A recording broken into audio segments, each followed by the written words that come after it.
Sometimes you gotta listen Right. to the people that love you. Right. You know, instead of listening to the jailhouse. I read that case 100 times, bro. Like, you know, they really took him away because who he was. The drama surrounding C. Murder's case has always been layered with controversy, loyalty, and heartbreak. But in March 2026, Master P revealed something that reframed the entire story in a way the public had never heard before. For more than 2 decades, the narrative surrounding his brother stayed within familiar boundaries. C. Murder was innocent, the witnesses had lied, and the system had failed him. The family stood behind him, fighting through rallies, court filings, and public campaigns to bring him home. But my brother was gonna get 8 years. He had already did 4. You do is sign off on it. But during a recent interview, Master P added a detail that instantly sent shockwaves across social media. Years ago, his brother had been offered a deal that could have set him free. According to Master P, the offer came around 2006, roughly 4 years after C. Murder, whose real name is Corey Miller, was first incarcerated. At that point, Miller had already served 4 years behind bars while fighting his conviction. Once you get into a jam, especially if you're a celebrity, like you gonna get made in. Prosecutors reportedly placed a deal on the table.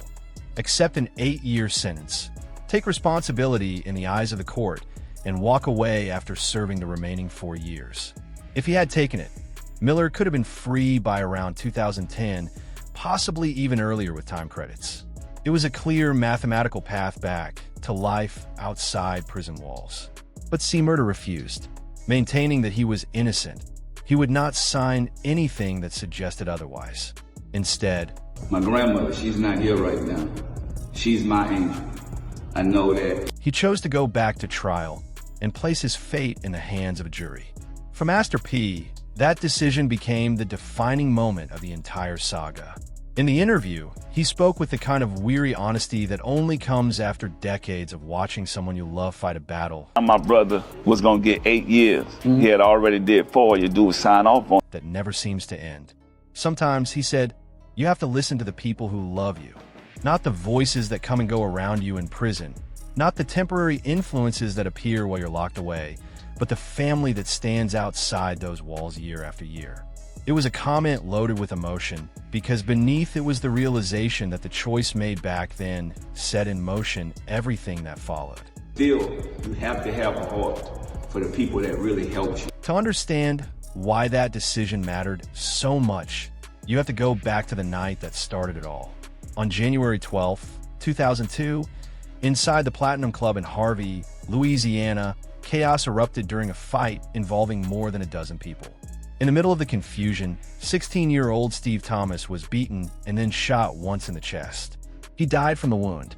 You know, I know he's incarcerated, and I get that. But Investigators quickly focused on C. Murder, who was already a well-known rapper at the time and part of the No Limit Records empire built by his brother. 2 eyewitnesses identified him as the shooter. Yet the case was far from airtight.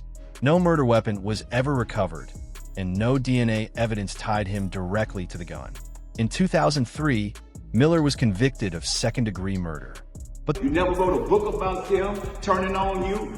I mean, how could you? The conviction was overturned a year later after it was discovered that prosecutors had withheld key information about the criminal backgrounds of several witnesses.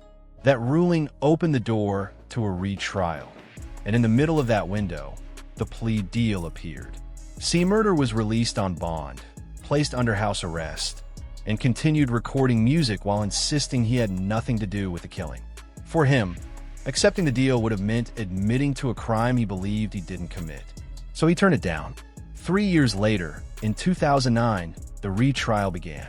The same witnesses testified again. The jury deliberated for more than 13 hours, with reports of tension and chaos inside the deliberation room. One juror became physically ill from the stress. At one point, the jury returned an invalid verdict that the judge rejected, forcing them to deliberate further. When the final decision came down, it was a 10-2 vote for guilty. Under Louisiana law at the time, a unanimous verdict wasn't required. How is that real? How is that true? Because that's your word, true. On October 22, 2009, the judge sentenced Corey Miller to life in prison without the possibility of parole. From that moment forward, the legal fight became a relentless cycle of appeals and denials. State courts rejected his claims. The Louisiana Supreme Court rejected them. The U.S. Supreme Court declined to intervene. Federal courts said the same thing the state courts had already said. No. Even when key witnesses later signed affidavits recanting their testimony and claiming they had been pressured by police, courts ruled the recantations unreliable. And I'm praying for him, and I feel like now everything that didn't happen. And when a U.S. Supreme Court eventually declared Louisiana's non-unanimous jury rule unconstitutional in 2020, the ruling came too late to help him. It wasn't applied retroactively. While the legal system closed door after door, life inside prison carried its own battles. C. Murder staged hunger strikes to protest conditions and alleged medical neglect. Civil rights attorneys eventually joined the fight, trying to draw attention to his situation. Supporters in the hip-hop world spoke out on his behalf, arguing that the system had targeted him because of his fame and the image tied to his stage name. Even that name, C. Murder, became part of the story, shaping how jurors and the public perceived him long before any verdict was reached. Through it all, the Miller family endured the emotional weight of a case that stretched across decades. Master P, who had built No Limit Records from a small record store into one of the most powerful forces in 1990s hip-hop, spent years advocating for his brother's freedom. He organized rallies, paid legal fees, and publicly argued that the justice system had failed Corey. Yet the strain of the situation eventually spilled into public view. In 2020, when celebrities like Kim Kardashian and singer Monica joined the campaign to help free C. Murder, tensions within the family surfaced. Now, with my brother, man, my brother been going through it. My brother been going through. Master P posted a raw video expressing frustration that people who had just entered the fight were receiving praise, while family members, especially their grandmother who had visited Corey in prison for years, had rarely been acknowledged in the same way. For a moment, it seemed like the situation had fractured the family entirely. Master P even announced he was stepping back for financial support and prison visits, explaining how emotionally draining the process had become.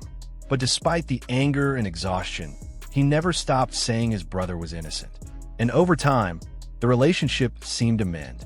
By 2025 and 2026, he was once again publicly speaking about the case and hoping for a path that might still bring Corey home. That's what makes the revelation about the 8-year deal so haunting. In Master P's mind, it represents the fork in the road where everything changed. If his brother had taken it, he could have walked free years ago, reunited with his family, and rebuilt his life outside prison walls. Instead, he chose to fight the charges completely, and that fight has now lasted more than 2 decades. Today, Corey Miller is 54 years old and still incarcerated at Louisiana State Penitentiary. His legal battle continues through the federal appeals process, while a separate petition for factual innocence remains pending. The witnesses who once testified against him have recanted. The jury rule that helped convict him has since been declared unconstitutional. Yet every court so far has refused to overturn the conviction. And in the middle of all those legal arguments and court rulings sits a single decision made back in 2006. A moment when a man who believed he was innocent chose to risk everything on a system that many believe was stacked against him. Master P finally said it out loud for the world to hear. His brother could have been home by now, but he isn't. He's still inside Angola, still insisting he didn't do it, and according to people who have seen him recently, still managing to smile despite the years that have passed. Now the question that lingers over the entire story is one that no court ruling can fully answer. If you truly believe you're innocent, would you accept the deal just to go home sooner? Or would you fight the system no matter how long it takes, even if the price is the rest of your life? Let me know what you think about this case. Do you believe C. Murder made the right decision by refusing the deal, or was it the moment that changed everything? Share your thoughts below, and if you want more deep dive stories like this, don't forget to like the video and subscribe to the channel.